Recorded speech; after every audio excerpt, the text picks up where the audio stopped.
जब सास को मदद नहीं करनी होती तो नौकरी करने वाली बहू लाती ही क्यों है। हेलो मैम, नमस्ते। मैं शिखा बोल रही हूँ। हाँ शिखा, कैसी हो बेटा? कैसा है तुम्हारा बेटा? ठीक हूँ मैम, बेटा भी ठीक है। मैम, मैंने नौकरी से इस्तीफ़ा देना चाहती हूँ। ये क्या कह रही हो शिखा? सरकारी टीचर की नौकरी आसानी से नहीं मिलती है। तुम खुशकिस्मत हो जो तुम्हें इतनी अच्छी नौकरी मिली और भूल गई तुमने कितनी मेहनत की थी इस नौकरी के लिए। ये नौकरी तुम्हारी पूरी ज़िंदगी की मेहनत है।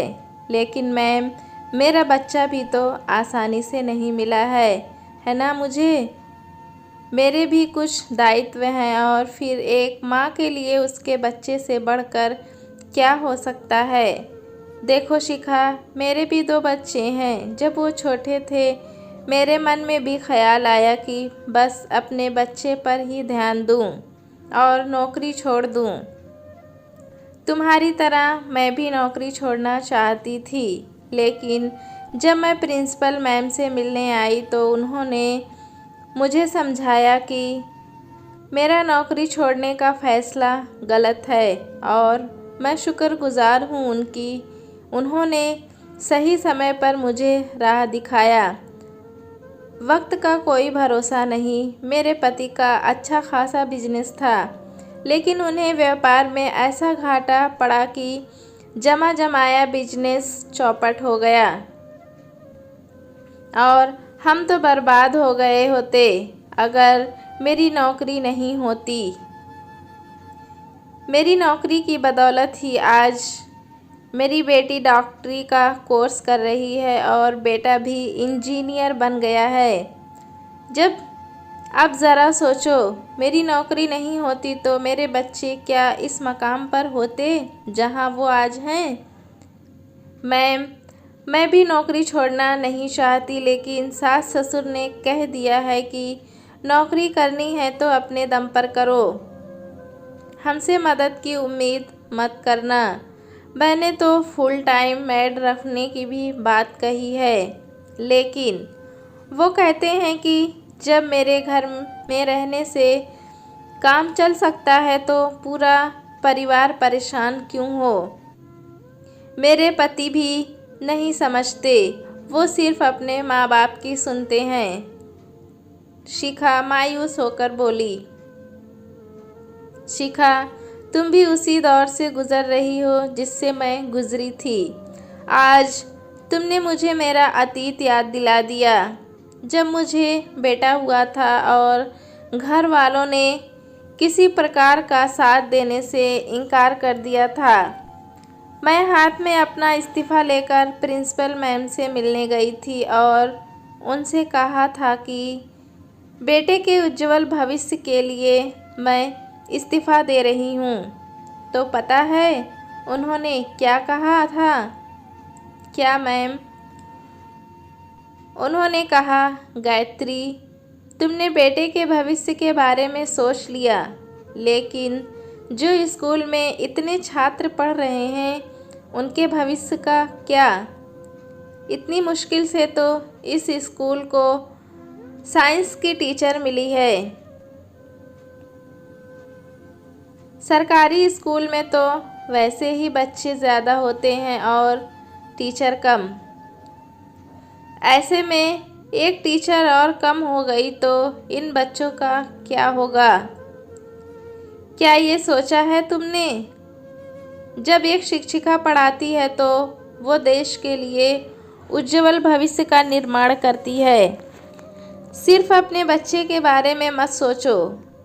तुम चाहो तो अपने बेटे को स्कूल साथ ला सकती हो। जिस समय तुम्हारी क्लास होगी उस समय में और अन्य टीचर तुम्हारे बच्चे को संभाल लेंगे।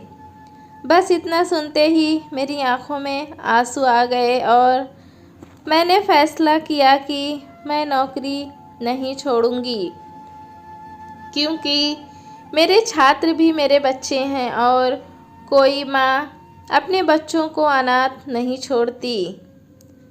सब कुछ आसान नहीं था, बहुत मुश्किलें भी आईं, लेकिन मैंने हार नहीं मानी। शिखा, तुम भी अपना बच्चा साथ ला सकती हो।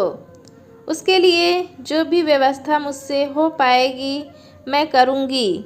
ये सुनकर शिखा की आंखें भी नम हो गई और वो बोली, ठीक है मैम, आपकी तरह मैं भी अपने छात्रों को लावारिस नहीं छोड़ूंगी। उनका भविष्य उज्जवल बनाने में मैं उनकी पूरी मदद करूंगी। मैं अगले हफ्ते से नौकरी पर आ जाऊंगी। इसके बाद शिखा ने फ़ोन रख दिया और सोचने लगी, हम नौकरी वाली औरतों के लिए कितना मुश्किल है। बच्चा होने के बाद नौकरी करना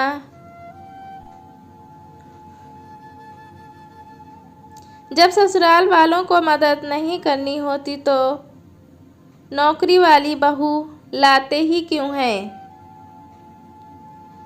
कितने संघर्ष के बाद नौकरी मिलती है और फिर बच्चा होते ही वो नौकरी छोड़ना पड़ती है या फिर बहुत तकलीफ़ें सहकर नौकरी करनी पड़ती है।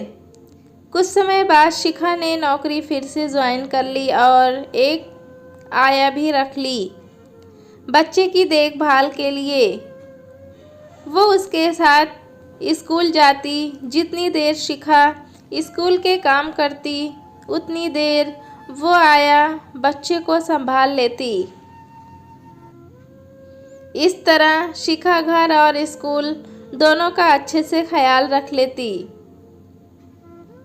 प्रिंसिपल मैम ने भी स्कूल का खाली पड़ा एक कमरा साफ करवा दिया और सभी टीचर से कह दिया कि वो लोग अपने अपने बच्चे यहाँ ला सकते हैं। खाली टाइम में सभी टीचर मिलकर सबके बच्चे की देखभाल कर लिया करेंगे। इससे एक दूसरे की मदद हो जाएगी और इस तरह देश के लिए अपना दायित्व निभाने के साथ साथ शिखा अपने बच्चे को अच्छी परवरिश भी देने लगी। समय के साथ शिखा का बेटा बड़ा हो गया और स्कूल भी जाने लगा। आज शिखा जब अपने छात्रों को नए मुकाम हासिल करते हुए देखती है तो उसे अपने शिक्षक होने पर गर्व महसूस होता है। साथ ही साथ वो गायत्री मैम का भी मन ही मन शुक्रिया अदा करती है। दोस्तों, कहानी कैसी लगी हमें कमेंट में ज़रूर बताएं। चैनल पे नए हैं तो एक लाइक और सब्सक्राइब करना ना भूलें।